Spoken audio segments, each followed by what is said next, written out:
So, dito kami sa ano, nilagyan na nila ng ano, pang exercise. Kumpleto na to eh. Oh. Mag-jogging ka doon sa dulo.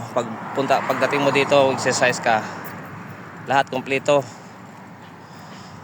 Wala nang rason kung hindi ka makapag-exercise nito. Doon din sa harap ng bahay, lalagyan din dito. Ganito. Pwede na araw-arawin. Kahit isang oras. Magpapayat lang. Ayan. Ano naman to? Ganun din, parang bike din. Oh. Yan o, kompleto na. Ayun, sinabi mong bike. Andyan pala, may pedal. Pang bike talaga. Pag matapos yung mall dyan, marami ng mga ano dito pumupunta. Mall kasi yan eh. Yan.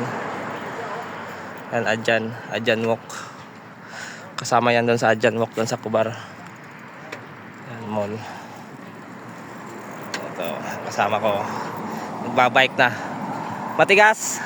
Pati dito tumatakbo. Tama talaga yan. Pag wala kang bike, pwede na yan. Ano siya? Dapat no, mabigat. Magaan lang. Magaan lang. Pangtuhod lang yan. Ganyan o. Ay, yeah. Ganda na.